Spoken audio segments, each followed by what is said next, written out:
আসসালামু আলাইকুম রহমতুল্লাহ। সম্মানিত দিনী ভাইগণ, আশা করি এবং দোয়া করি আপনারা সকলেই ভালো আছেন। আপনাদের দোয়ায় আল্লাহ পাকের হাবিব হুজুর পাক সাল্লাল্লাহু আলাইহি ওয়া আলিহি ওয়াসাল্লাম এর উসিলায় আমিও ভালো আছি। আজকে আমি আপনাদের যে বিষয়টা নিয়ে আলোচনা করব, তদবিরাতের জগতে সবচেয়ে শক্তিশালী যে তদবিরগুলো রয়েছে, একেবারে সর্বোচ্চ শক্তিশালী যে তদবিরগুলো রয়েছে তদবিরাতের জগতে, এইরকম একটা বিষয় নিয়ে আজকে আলোচনা করব। কোনো ব্যক্তি যদি অন্য কোনো কিছুর জাকাত নাও দেয়, শুধুমাত্র এই একটা জাকাত দিয়ে তদবির শুরু করে, তাহলেই সে প্রাথমিক মুদাব্বিরি কাজ করতে পারবে। সে কোনো কিছুই জানে না, কোনো কিছুই জাকাত দেয়নি, কোনো কিছুই করেনি, কোনো হেফাজতের আমল শক্তপোক্তভাবে করেনি, সাধারণ হেফাজতের আমল করেছে। ওই ব্যক্তি যদি শুধু এই জাকাতটা দেয়, তাহলে সে প্রাথমিক মুদাব্বিরের কাজ সে করতে পারবে।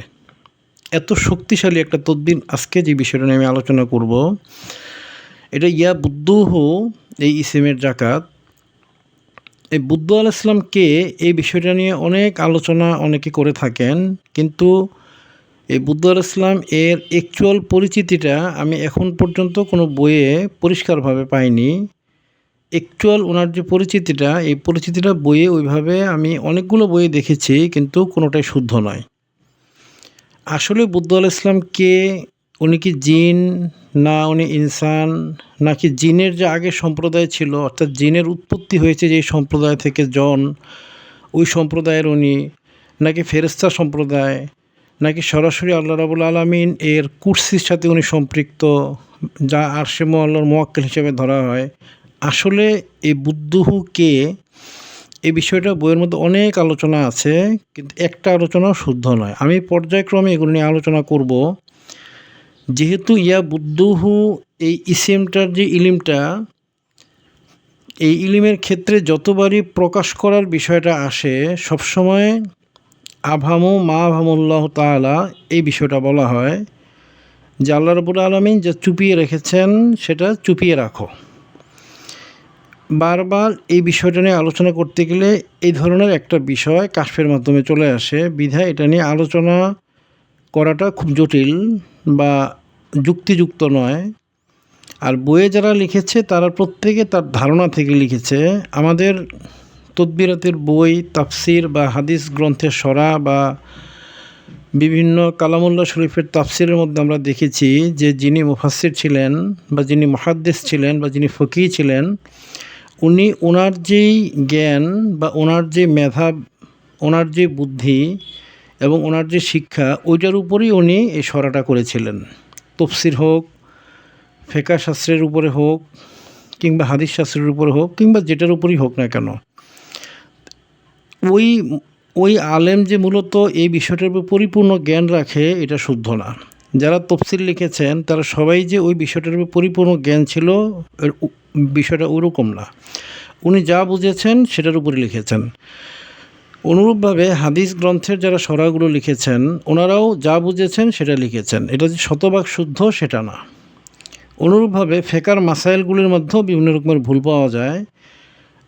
যিনি বইটা সংকলন করেছেন বা যিনি বইটা লিখেছেন, উনি যেই জ্ঞান ধারণ করতেন ওই ধারণের উপরেই এটা লেখা হয়। যেমন একটা বইয়ে সেদিন আমি পড়েছি যে হুজুর পাক সাল্লাল্লাহু আলাইহি ওয়া আলিহি ওয়াসাল্লাম, ওনার বাবা মা, ওনার জান্নাতি না জাহান্নামী, এই বিষয়টার উপরে অনেক আলোচনা হয়েছে, কিন্তু এটার অ্যাকচুয়াল আলোচনাটা কেউই করতে পারেননি। কারো আলোচনার মাঝে এই বিষয়টার উপর পূর্ণতা ছিল না। যে যেটা বুঝেছেন, যে যেটার উপরে যতটুকু জ্ঞান নিয়েছিলেন ততটুকু নিয়েই তারা আলোচনা করেছিলেন।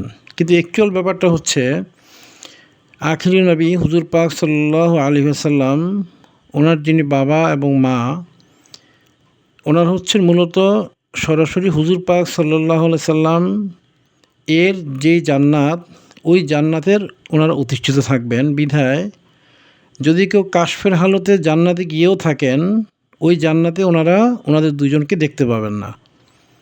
কারণ জান্নাত তৈরি করা হয়েছে মুমিনদের জন্য।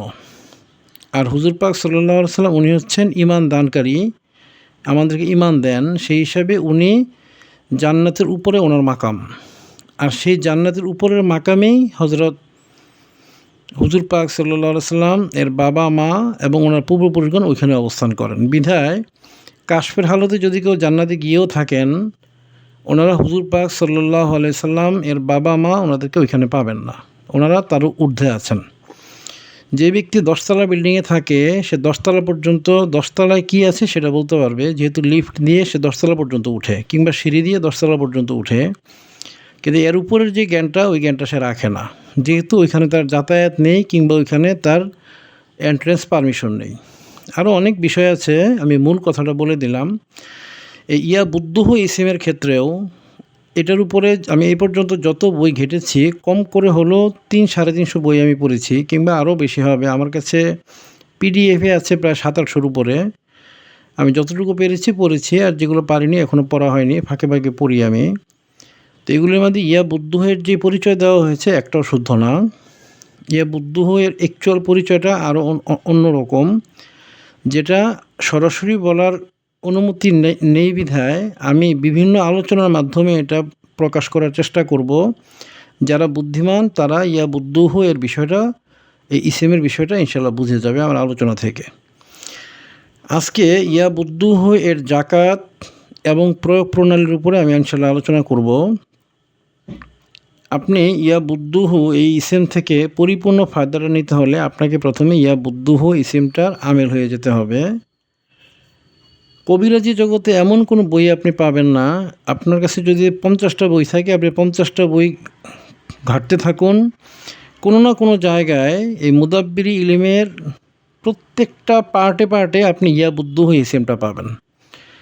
এমন কোনো বই আপনি পাবেন না যে বইয়ের মধ্যে ইয়া বুদ্দুহ শব্দটা নেই। বিভিন্ন নকশার মধ্যে ইয়া বুদ্দুহ, আবার ইয়া বুদ্দুহুর যেই বা দাল ওয়াও হা, এটার উপরে আলাদা তদবির, এটার উপরে শরীর বন্ধ হয়, এটার উপর দিয়ে জিন হাজির করা যায়, জিন হত্যা করা যায়। অর্থাৎ ইয়া বুদ্দুহ ইসিমটা অনেক ব্যাপক। তো পুরোটা আলোচনা যেহেতু করার অনুমতি নেই, আমি ইয়া বুদ্দুহ এর 3টা উপকার, যেটা একেবারে 100তে 100 পরীক্ষিত, এটা আমি আজকে দিয়ে দিব। আপনারা এটা জাকাত দিবেন এবং জাকাত দিয়ে এই 3টা ফায়দা আপনারা অবশ্যই নিতে পারবেন। এই 3টা ফায়দা শুধু পরীক্ষিতই না, এটা একেবারে ব্যাপক পরীক্ষিত, আপনারা করলেই রেজাল্টটা পাবেন। এত শক্তিশালী এই 3টা প্রয়োগ বিধি আজকে আমি দিয়ে দিব ইয়া বুদ্দুহ ইসিমের। প্রথমে আপনাকে জাকাত দিতে হবে, এরপরে আপনি এই ইয়া বুদ্দুহ দিয়ে বান, বশীকরণ, বিচ্ছেদ, জিন, জাদু থেকে শুরু করে আপনার যা প্রয়োজন আপনি সবই করতে পারবেন। তবে আমি 3টা দিয়ে দিব, 3টা প্রয়োগ দিয়ে দিব, যে 3টা প্রয়োগের মাধ্যমে আপনারা নিশ্চিত আপনারা 100তে 100 ফল পাবেন ইনশাআল্লাহ, যদি আল্লাহ পাকের হাবিব হুজুর পাক সাল্লাল্লাহু আলাইহি ওয়াসাল্লাম দয়া মায়া করেন। আপনারা 100তে 100 ফল পাবেন। শুধু প্রকাশার্থে এতটুকু আমি বলে দিই যে ইয়া বুদ্দুহ যিনি বুদ্ধ আলাইহিস সালাম, উনি আল্লাহ রাব্বুল আলামিনের একজন ব্যক্তি। সেটা জিন হতে পারে, ইনসান হতে পারে, ফেরেশতা হতে পারে, বা জিন ইনসানের আগের সম্প্রদায় জন সম্প্রদায় হতে পারে। উনি একজন বিশেষ নির্বাচিত ব্যক্তি আল্লাহ রাব্বুল আলামিন এর পক্ষ থেকে, এতটুকু সবাইকে জেনে রাখতে হবে। বাকিটা যখন আমল করতে থাকবেন আপনারা আরও বুঝতে থাকবেন। বিশেষ করে যারা মুদাব্বির এর সত্যিকারের মুদাব্বির হয়ে ওঠেন, অর্থাৎ জিন্নাতের দেশে ব্যাপক বিচরণ থাকে যাদের, যেই মুদাব্বিরদের, তারা এই ইয়া বুদ্দুহের ব্যাপারটা আরও পরিষ্কারভাবে জানতে বুঝতে পারে। সময়ে সময়ে বিষয়গুলো নিয়ে আমি আলোচনা করার চেষ্টা করব। আজকে আমি জাকাত এবং 3টা প্রয়োগ বিধি নিয়ে আমি আলোচনা করব ইনশাল্লাহ। ইয়া বুদ্দুহের আমি প্রথমে শীটটা পড়ে শোনাচ্ছি, এরপরে আমি এটা বুঝিয়ে দিচ্ছি। ইয়া বুদ্দুহ এর জাকাত, প্রয়োগ, নকশার ব্যবহার, তাবেদারিতে ইয়া বুদ্দুহ ইসিম প্রয়োগ। ক, চাঁদের প্রথম বৃহস্পতিবার রাত থেকে 3125 বার, আপনি 7 বার বেশি পড়বেন, এর বেশি আবার পড়বেন না, আবার এর কমও পড়বেন না। 3125 বারের কম পড়বেন না, এবং 3125 যোগ 7 অর্থাৎ 3132 বার, এর বেশিও আপনি পড়বেন না। বেশি পড়লেও আমলটা কেটে যাবে, কম পড়লেও কেটে যাবে। 3125 থেকে আপনি 4-5 বার, সর্বোচ্চ 7 বার বেশি পড়বেন, এর বেশি পড়বেন না। এতবার করে ৪১ দিন উক্ত এসএম পড়তে হবে ইস্তেগফার দুরূদ শরীফ সহ। এটা পড়ার আগে আপনি ১১ বার দুরূদে ইব্রাহিম পড়ে নেবেন এবং ইস্তেগফার শরীফ আস্তাগফিরুল্লাহ রব্বি মিন কুল্লি যামবি ওয়া আতুবু ইলাইহি ওয়া লা হাওলা ওয়া লা কুওয়াতা ইল্লা বিল্লাহিল আযীম। এটা আপনি ১১ বার পড়ে নেবেন। ইস্তেগফার পড়ে নেবেন ১১ বার, দুরূদে ইব্রাহিম পড়ে নেবেন ১১ বার। খ, প্রতিদিন ৩১২৫ বার পড়া শেষে নিচে উল্লেখিত যে ফেরেশতা ৪ জনকে সংযোগ করতে হবে। এই ৪টা ফেরেশতা দিয়ে আপনার ৪ ধরনের কাজ হবে। যেমন ইয়া জিব্রাইল, যেটা এটার দ্বারা জিন জাদুর কাজ হবে। ইয়া দারদাইলের দ্বারা বশীকরণ এবং বিচ্ছেদের কাজ হবে। ইয়া রফতামাইলের দ্বারা বান টোনার কাজ করা হবে এবং ইয়া তানকাফিলের দ্বারা সায়ের সুরকের বিষয়গুলো করা হবে। এছাড়া এগুলো প্রত্যেকটা আলাদা আরও বিশেষত্ব আছে। যখন আমি এগুলো প্রতিটা পার্ট টু পার্ট আলোচনা করব, তখন এগুলো আমি আলাদা শিট করে বিস্তারিত বুঝিয়ে দেব। আপনার ইয়া বুদ্দুহু ৩১২৫ বার পড়ার পরে ইয়া জিব্রাইল বিহাক্কিয়া বুদ্দুহু পড়তে হবে ৪১ বার। ইয়া দারদাইল বিহাক্কিয়া বুদ্দুহু পড়তে হবে ৪১ বার। ইয়া রফতামাইল বিহাক্কিয়া বুদ্দুহু পড়তে হবে ৪১ বার। ইয়া তানকাফিল বিহাক্কিয়া বুদ্দুহু পড়তে হবে ৪১ বার। সবশেষে ১১ বার দুরূদে ইব্রাহিম আবারও পড়তে হবে। এই হলো আপনার জাকাতটা।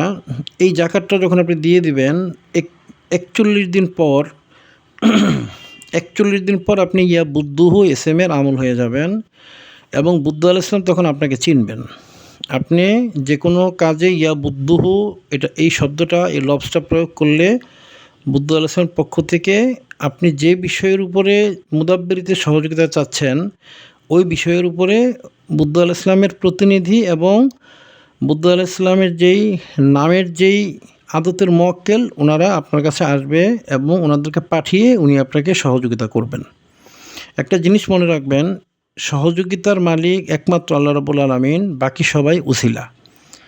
এবং শক্তির ক্ষেত্রেও আন্নাল কুওয়াতা লিল্লাহি জামিআ, সমস্ত শক্তির একমাত্র আল্লাহ রাব্বুল আলামিনের। এরপরে আমরা যাদের কাছে সাহায্য চাই বা সহযোগিতা চাই বা যারা আমাদের কাজের উপরে শক্তি প্রয়োগ করে থাকে, এগুলো সবগুলো হচ্ছে উসিলা। ওয়াবতাগু ইলাইহিল ওয়াসিলা, তোমরা উসিলা তালাশ করো। আল্লাহ রাব্বুল আলামিনের আদেশ রয়েছে এই উসিলা চাওয়ার উপরে। যখন আপনি এই বিষয়টার উপরে জাকাত দিয়ে দিবেন, আপনি জেনে রাখবেন ইয়া বুদ্দুহু ইসেমের জাকাত দেওয়ার পর আপনি যেমন তেমন আর মুদাব্বির নন, আপনি খুব শক্তিশালী একজন মুদাব্বির। আপনাকে এখন সব জিন্নাতরা অন্য চোখে দেখে এবং আপনাকে ভয় পায়। এই ইয়া বুদ্দুহু জাকাত দেওয়ার পরেই আপনি জিন্নাতদের কাছে একটা আতঙ্কের নাম হয়ে যাবেন। আপনি যে কোনো কাজে যদি ইয়া বুদ্দুহু এটা ব্যবহার করেন, আপনি নিজেই টের পাবেন যে জিন্নাতরা আপনাকে অন্যভাবে দেখছে এবং জিন্নাতরা আপনাকে ভয় পাচ্ছে। আপনার এই ইয়া বুদ্দুহু পড়াকালীন সময়টা জিন্নাতরা কষ্ট পাচ্ছে, আপনি নিজেই টের পাবেন। তবে প্রয়োগ করার ক্ষেত্রে বিষয়টা বুঝে প্রয়োগ করবেন। আমি নিয়মটা শিখিয়ে দিব। এই ইয়া বুদ্দুহু এর জাকাতের সময় যে ৪ জন ফেরেশতাদেরকে আপনি কানেক্ট করবেন, এগুলোর উপর আমি আলাদা আলাদা ভিডিও দিব এবং আপনারা এগুলো আলাদা আলাদাভাবে সবগুলো জানতে বুঝতে পারবেন, প্রয়োগ করতে পারবেন। ইয়া বুদ্দুহের জাকাত দেওয়ার সময় এই ৪ জন ফেরেশতা মুওয়াক্কেলকে আপনি কানেক্টেড করে ফেলবেন, প্রতিটা ৪১ বার পড়বেন। যাই হোক, আমি এটা বুঝিয়ে দিলাম, আমি এক কথায় আবার বুঝিয়ে দিচ্ছি, আপনারা আবার মনোযোগ দিয়ে বুঝে নিন। চাঁদের প্রথম বৃহস্পতিবার থেকে ৩১২৫ বার ৭ বার পড়বেন বেশি। এভাবে ৪১ দিন করতে হবে। এশার নামাজের পরে আপনারা বসবেন, তাহাজ্জুদের ওয়াক্তে বসবেন, অর্থাৎ রাত্র ১১টা ১১:৩০ পরে বসবেন। তাহাজ্জুদের নামাজ পড়ে এরপরে আমলটা করবেন, তাসির বেশি পাবেন। এটা পড়া হয়ে গেলে এরপরে ইয়া জিব্রাইল বিহাক্কিয়া বুদ্দুহু পড়তে হবে ৪১ বার। ইয়া দারদাইল বিহাক্কিয়া বুদ্দুহু ৪১ বার। ইয়া রফতামাইল বিহাক্কিয়া বুদ্দুহু ৪১ বার। ইয়া তানকাফিল বিহাক্কিয়া বুদ্দুহু ৪১ বার পরে আবার ১১ বার দুরূদ শরীফ পড়বেন। এইভাবে আপনি ৪১ দিন করার পরে আপনি এটার আমেল হয়ে যাবেন, ইয়া বুদ্দুহু ইসেমের আমেল হয়ে যাবেন। ইয়া বুদ্দুহু ইসেমের আমল হওয়ার পরে আপনি কমপক্ষে ২৫ ধরনের শক্তি প্রয়োগ করতে পারবেন এই বুদ্ধ আলাইহিস সালাম এর মাধ্যমে। তার মধ্যে আমি ৩টা এই আপাতত শিখিয়ে দিচ্ছি। এরপর আমি এটা নিয়ে আরও যখন ব্রড আলোচনা করব, একটা বিষয় নিয়ে এত আলোচনা করতে গেলে সমস্যা, তাছাড়া আমি খুব সময় কম পাই। অ্যাভেলেবেল ভিডিও দেওয়া আমার পক্ষে সম্ভব হয় না। আমি খুব সময় করে ভিডিওগুলো এডিট করতে হয়, অনেক সমস্যা হয়, সময় প্রয়োজন হয় আমার, যেটা আমি সহজেই বের করতে পারি না। তো একটা নিয়ে আমি এত আলোচনা করব না, মূল বিষয়টা, মূল 3টা প্রয়োগবিধি দিয়ে দিব এবং ভবিষ্যতে ইনশাল্লাহ আমার অনেক ছাত্রকে আমি এটা জাকাত দিয়েছি এবং তারা এটার উপরে আমল হচ্ছে, আরও বড় বড় আমেল হচ্ছে। তাদেরকে দিয়ে আমি বই লেখাবো। সেই বইয়ের মধ্যে এই ইয়াবুদ্দুহ এর জাকাত দেওয়ার পরে এই কোন 25টা বিষয়ের উপরে একজন মুদাব্বির শক্তিশালীভাবে প্রয়োগ করতে পারে, ওইটা আমি বইয়ের মধ্যে ইনশাল্লাহ আলোচনার ব্যবস্থা করে দিব। আপাতত আমি 3টা দিয়ে দিচ্ছি।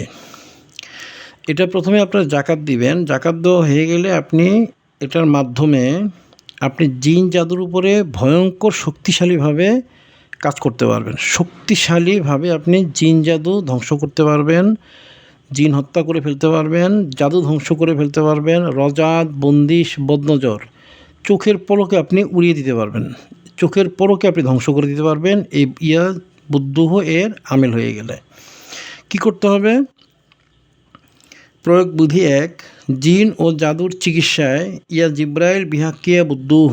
এটা আপনি প্রথমে মনে মনে রুগীটাকে সামনে বসিয়ে, কিংবা যদি আপনি মোবাইলে ট্রিটমেন্ট করেন তাহলে একটু সাউন্ড করে রুগীটা এবং রুগীর সাথের যেই সিফলি এবং তাদের শরীরের মধ্যে যদি জিন থাকুক, কিংবা যদি রুগীর উপর হাজির হওয়া জিন থাকুক, ওরা যেন এই সিমটা শুনতে পায়। এভাবে আপনি 100 বার পড়বেন। প্রথমে দুরূদ শরীফ পড়ে নেবেন একবার, সাল্লাল্লাহু আলাইহি ওয়া আলিহি ওয়াসাল্লাম, ছোট দুরূদ শরীফটা একবার পড়ে এরপরে ইয়া জিব্রাইল বিহাক্কিয়া বুদ্দুহ, ইয়া জিব্রাইল বিহাক্কিয়া বুদ্দুহ, ইয়া জিব্রাইল বিহাক্কিয়া বুদ্দুহ, এটা পড়বেন 100 বার। 101 বারের বেলা আপনি পড়বেন, 100 বার পরে 101 বারের সময় আপনি পড়বেন ইয়া জিব্রাইল বিহাক্কিয়া বুদ্দুহ, ফালান বিন ফালান से जीन और जादू और रजात व बंदिश और कुल्ल शर ख़त्म शुद बी वसीलते अब्दुल कादिर জিলানি রাদিয়াল্লাহু তাআলা আন। 101 বার বলে এটা পড়বেন। পরে রুগীর উপরে দম দিবেন, রুগীর পুরো শরীরে দম দিবেন। আপনার যে শাহাদাত আঙ্গুল, এই শাহাদাত আঙ্গুলটাতে আপনি দম দিবেন। দম দিয়ে বলবেন, এই শাহাদাত আঙ্গুলটা দিয়ে আপনি রুগীর শরীরের মধ্যে এভাবে ক্রস করে কাটতে থাকবেন।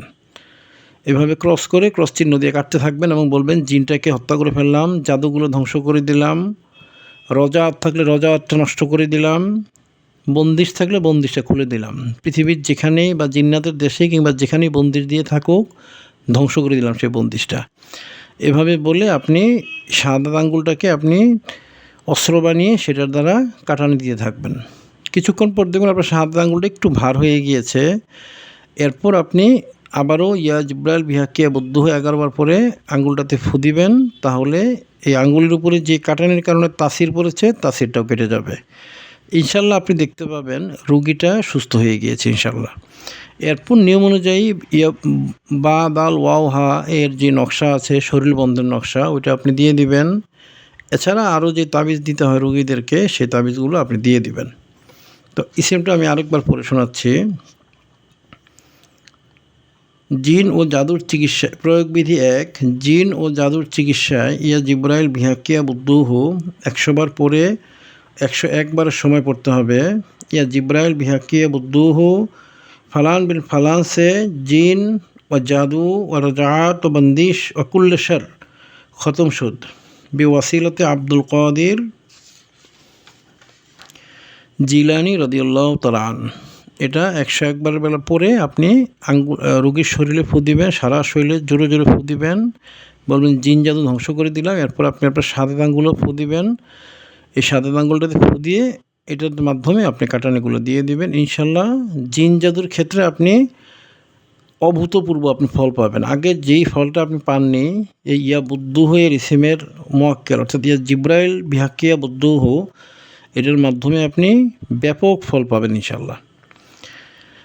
আগামীকালকে ইনশাল্লাহ আমি ইয়া বুদ্দুহের প্রয়োগবিধি 2 এর মাধ্যমে, ইয়া বুদ্দুহের এই নকশাটার মাধ্যমে কিভাবে আপনারা বুদ্ধারাসের প্রতিনিধিকে রোগীর শরীরে হাজির করবেন এবং তাকে দিয়ে কাজ করাবেন, এটা বুঝিয়ে দিব। সেই সাথে ইয়া বুদ্দুহ ইসিমের মাধ্যমে কিভাবে আপনারা একটা মানুষকে মহব্বত তৈরি করাবেন এবং স্বামী স্ত্রীর মধ্যে মিল তৈরি হয়ে যাবে, এই প্রয়োগবিধি 2 এবং প্রয়োগবিধি 3, এই দুটো নিয়ে ইনশাল্লাহ আগামীকালকে আমি আলোচনা করব। আজকে আমি যেটা বুঝিয়ে দিলাম আপনারা এই ভিডিওটা মনোযোগ দিয়ে দেখবেন এবং মুখস্থ করে ফেলবেন এবং ডাউনলোড করে রেখে অনেকবার দেখবেন, মুখস্থ করে ফেলবেন। এ ধরনের তদবিরগুলো মূলত মানুষ সহজে কেউ কাউকে দিতে চায় না, সবাই এগুলো কুক্ষিগত করে রাখতে চায়। আমি আল্লাহ পাকের হাবিব হুজুর পাক সাল্লাল্লাহু আলাইহি সাল্লাম এর সন্তুষ্টির জন্য আপনাদেরকে দিয়ে দিলাম। আপনারা আমল করবেন এবং অবশ্যই আপনারা উপকৃত হবেন। আমার কয়েকশো ছাত্র এই ইয়াবুদ্দুহের জাকাত দিয়েছেন এবং তারা কাজ করছেন। আমার ছাত্রদের প্রতি আমার আদেশ থাকলো, যারা ইয়াবুদ্দুহি ইসলামের জাকাত দিয়েছেন এবং কাজ করে ফলাফল পাচ্ছেন, তারা আমার এই ভিডিওর কমেন্টে এসে আপনারা জাকাত দেওয়ার পরে কি উপকার পাচ্ছেন, আদৌ এটা কাজ করে কি না, বা এটার ফলটা কি আসলে আশানুরূপ কি না, এই বিষয়ে আপনারা কমেন্ট করে দিয়ে যাবেন। আমার ছাত্রদের প্রতি বিষয়টা আদেশ রইল। আপনারা সকলে আমার জন্য দোয়া রাখবেন, আমি আপনাদের সকলের জন্য দোয়া রাখি। আল্লাহ পাকের হাবিব হুজুর পাক সাল্লাল্লাহু আলাইহি ওয়াসাল্লাম আমাদের সকলকে যেন আদর করেন, ভালোবাসেন, মায়া করেন, রহমত করেন। আমি আপনাদের জন্য এই দোয়া করি, আপনারা সকলে আমার জন্য একই দোয়া করবেন। আমরা সকলেই সকলের জন্য এই দোয়া করব ইনশাআল্লাহ। আসসালামু আলাইকুম ওয়া রাহমাতুল্লাহি ওয়া বারাকাতুহু।